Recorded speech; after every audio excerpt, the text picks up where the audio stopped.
내 동생 건드린 놈들, 내가 끝까지 책임진다. 서울 외곽에 어느 밤 비가 추적추적 내리고 있었습니다. 젖은 아스팔트 위로 가로등 불빛만이 외롭게 깜빡이며 어둠을 밀어내고 있었죠. 편의점 아르바이트를 마친 민수는 구겨진 월세 고지서를 손에 쥔 채 집으로 향하고 있었습니다. 형에게 전화를 걸어 푸념 섞인 웃음을 흘리던 바로 그 순간 뒤에서 검은 밴 한 대가 소리 없이 다가왔습니다. 차문이 열리고 낯선 손길이 그의 어깨를 거칠게 움켜쥐었죠. 손에서 미끄러진 휴대폰은 바닥으로 떨어졌고 통화 화면은 여전히 초록빛으로 깜빡이고 있었습니다. 수화기 너머 형 준호의 목소리가 불안하게 흔들렸습니다.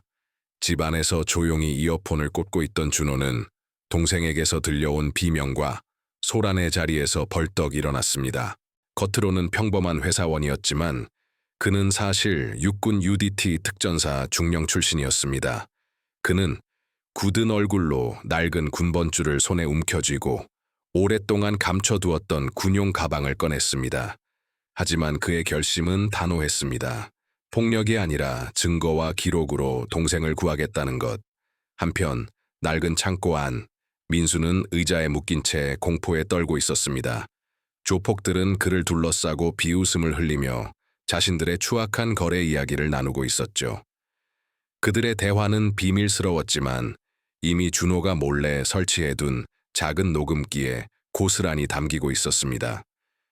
준호는 밤새 도시를 누비며 카메라와 마이크를 설치하고 서류와 CCTV 영상, 회계장부 사본까지 하나둘씩 모았습니다.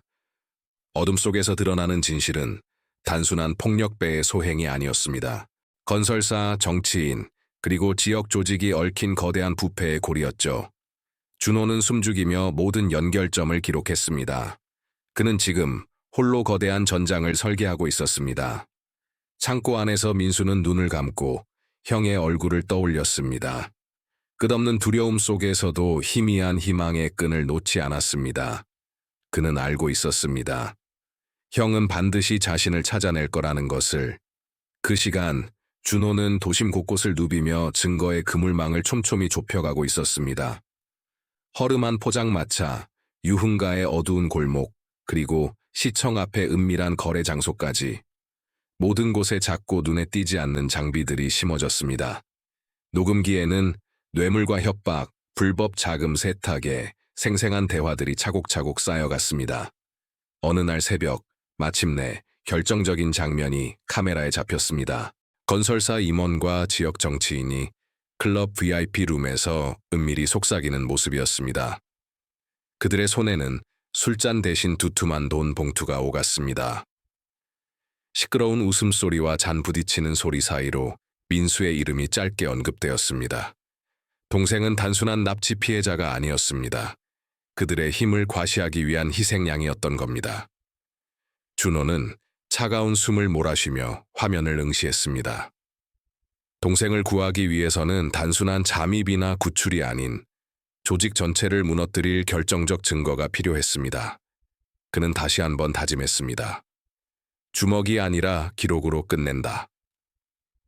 시간이 흐르면서 준호의 뒤를 쫓는 시선도 늘어갔습니다. 누군가 집 앞에서 그를 감시했고 모르는 번호로 협박 전화가 걸려오기도 했습니다. 하지만 그는 흔들리지 않았습니다. 군에서 수없이 겪었던 극한의 긴장감이 오히려 그를 더 차갑고 단단하게 만들었죠. 그는 밤마다 경찰 내부에 신뢰할 만한 인물과 은밀히 접촉했습니다. 직접 행동하지 않고 법의 테두리 안에서 모두가 안전하게 움직일 방법을 공유했습니다. 우리가 가진 건 목숨이 아니라 증거입니다. 그의 단호한 한마디가 마침내 경찰을 설득했습니다. 동생 민수는 점점 지쳐갔지만 형이 자신을 위해 움직이고 있다는 것을 본능적으로 느끼며 버텨냈습니다. 차가운 콘크리트 바닥에 누워 그는 눈을 감고 속으로 되뇌었습니다. 형, 난 믿어. 새벽의 거리는 깊은 정적에 잠겨 있었지만 준호의 노트북 화면 속 도시는 마치 활활 타오르는 전장 같았습니다. USB에 모아진 영상 파일, 녹취록, 회계 장부 사본까지 모든 퍼즐 조각이 이제 거의 맞춰지고 있었습니다. 그날 밤 창고 안에선 새로운 움직임이 포착됐습니다. 내부에 배신자가 있다는 소문이 돌았고 조폭들은 민수를 다른 장소로 옮기려 했습니다. 그러나 바로 그 순간 모든 준비를 마친 경찰의 급습이 시작됐습니다. 요란한 사이렌 소리와 함께 문이 강제로 열리고 수사관들이 순식간에 창고 안으로 쏟아져 들어왔습니다. 혼란 속에서 민수는 무사히 구출되었습니다. 하지만 이건 끝이 아니었습니다. 진짜 전쟁은 이제 법정에서 시작될 것이었습니다. 며칠 후 검찰 조사실.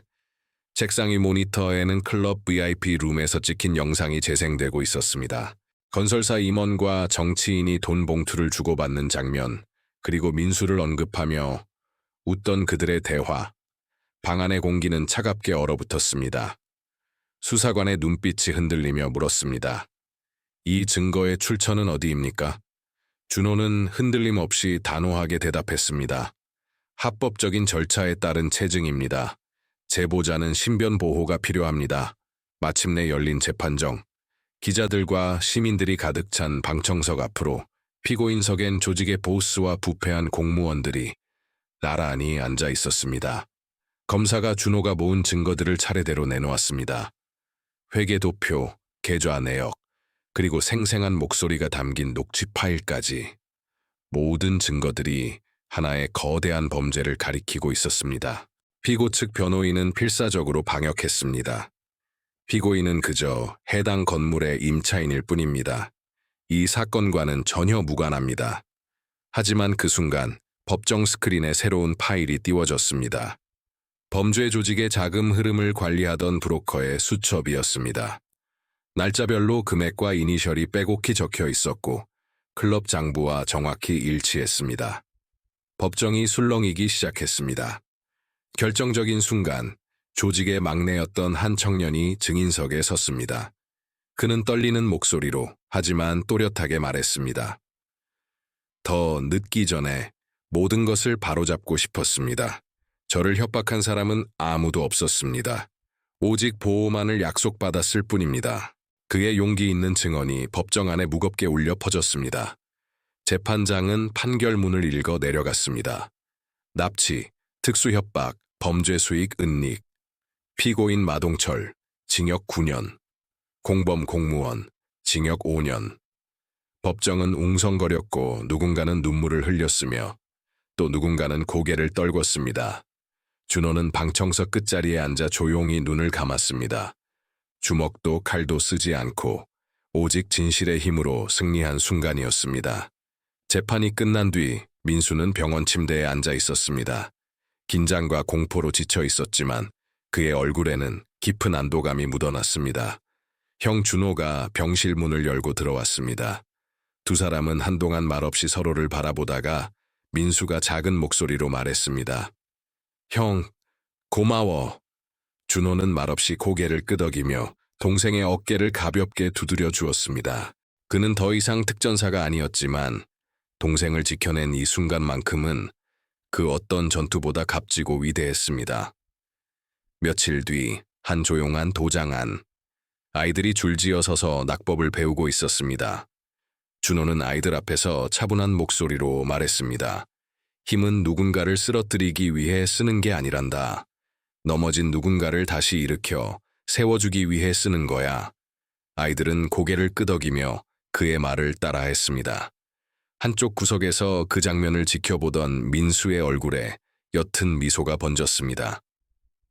납치의 상처가 아직 남아 있었지만 형의 곁에 있다는 사실만으로도 그는 다시 일어설 수 있는 용기를 얻었습니다. 그날 밤 준호는 홀로 바닷가에 섰습니다. 바람에 머리카락이 흩날리고 파도는 끊임없이 밀려와 그의 발밑을 적셨습니다. 그는 주머니에서 낡은 군번줄을 꺼내 오랫동안 바라보다가 조용히 모래 위에 내려놓았습니다. 그리고 대신 가족이 건네준 작은 반지를 손가락에 끼웠습니다. 더 이상 전쟁터의 병기가 아닌 누군가를 지키는 굳건한 방패로서의 삶을 선택한 순간이었습니다.